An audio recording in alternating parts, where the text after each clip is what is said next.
Hello and welcome back to the Long Respect and another edition of AEW Collision Out of 10. This was the first episode of Collision after all in, but Dynamite did a lot of heavy lifting as to what happened. So Collision was building towards Forbidden Door on August 24th, and we got some big matches on this card, including Ricochet vs AR Fox, Roosh versus Shibata, and a big multi-person tag match. But we started things off with Tony Schiavone in the ring to welcome Dustin Rhodes to his first interview as TNT champ. He said he wished to establish with him and tell the crowd that his dad always gave him the advice to keep stepping. Don Curtis and Carl Fletcher came out to complain about how Fletcher was scheduled for a match before Cole's injury. Rhodes said Fletcher is an impressive athlete and spoke about how many times he came up short fighting for the TNT title, but never made excuses. Curtis took the mic and said he had a lot of respect for Rhodes, called him a legend and a great wrestler.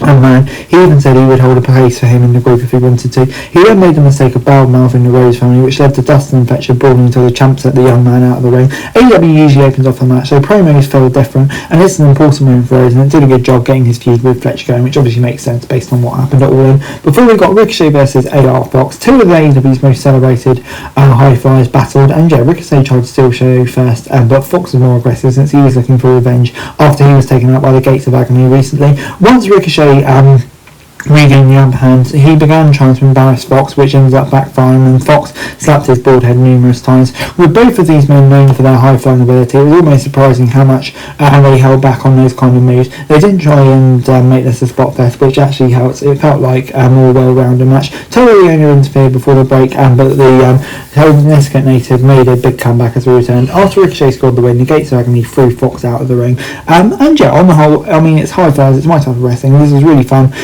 Intriguing little interference angle as well. So yeah, on the whole, I'm going to give it a 7 out of 10. So yeah, good stuff. The Death Riders then showed up and attacked Cabana on commentary. They used the chain to choke him out and bust him open while Moxley so they were going to the crowd for whether they wanted. He hung Cabana with the chain the same way as Page did to him to win the world title. I mean, yeah, this was really good stuff. Reiterating the Death Riders, these killers, heel group who aren't going away at the moment, but I think kind of doing this for a few weeks, taking them out the firing line, I think is probably the right decision while underlying their brutality. The next match featured Tay Melo taking on Megan Bayne in her first singles match since 2022. And yeah, Anna Jay and Penelope Ford were banned from ringside to keep it fair. Bayne had the power advantage, but Melo was no slouch. Her martial arts background helped her even the odds. This was a physical and competitive match that warmed Melo and helped everyone remind her that she's a very capable competitor. Other than a couple of awkward moments when she looked a little so, this was a solid performance that showcased one of AEW's newer stars. A running powerbomb scored Bayne the pinfall victory. And yeah, it's just great to see Tay Melo back in the ring. Of course, Bayne was probably going to get a win here. With the way she's been, but yeah, no issues with it at all. 6 out of 10. Before we got Ty Valkyrie versus Alex Windsor, but before that, Mansoor, Madden and Johnny TV carry Valkyrie to the ring for her match against Windsor, who making a Collision debut. Both of them looked like they had something to prove, so they're bringing a lot of energy and aggression to their performances. Valkyrie seemed to have the upper hand in the first half, but Windsor ended up winning with a sharpshooter in quick but decent match. Athena appeared and bragged about winning the gauntlet. She mocked Toni Storm, who showed up and dared her to sign a new contract and face her for the title right there and then. The segment ended with Storm driving Athena away and through the balcony. Kind of mixing two into one here. But yeah, I thought the match was decent enough. Like I say, no real great consequences, but good to introduce the crowd to Windsor, and yeah, an intriguing little stuff between Storm and Athena. I'm very much looking forward to that match. It's going to be great.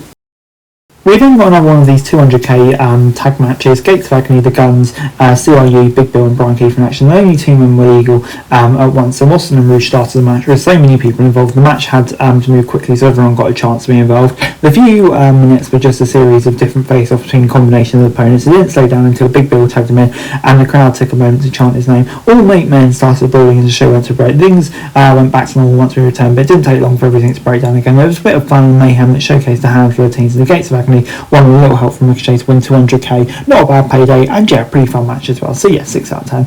And then Max Caster was out for another open challenge. The Chicago fans were on board chanting with him, but he was ridiculed for their efforts. Kyle O'Reilly answered the challenge, and much to Caster's dismay, in order to run down the clock a bit, Caster made KR chase him around the ring. Strong trick Caster to allow O'Reilly to catch him and take him down. KR scored a quick win, and yeah, it's quick, over in a minute, but it wasn't much TV, and it just feels like this has been going on for a bit too long now. So yeah, I'm going to give it a 4 out of 10. Before we got Roosh versus Shibata. Roosh had Julie Scott and the Beast Mortos accompany him, but they did not stay at ringside as he battled Shibata, who did not of his fellow champs with him at ringside. The match started with both men throwing rights and lefts as soon as they made the contract. The strikes continue in exchange of stiff chops. These are two guys who are known for their hard-hitting offense and ability to absorb a lot of damage. It had a lot of fun to see their different styles meshed and to put on a good fight together for the Chicago crowd. Shibata put up a good fight, but Rush ended up getting the win. He and the rest of LFI made it clear they want a shot at the Trios titles, which brought Hobbs out to send him running. So yeah, I thought it was a good little segment, set something interesting up, and a fun match too. 6 out of 10. Before we got Bandido, Jet Speed and Mascara Dorado taking on the Don Callis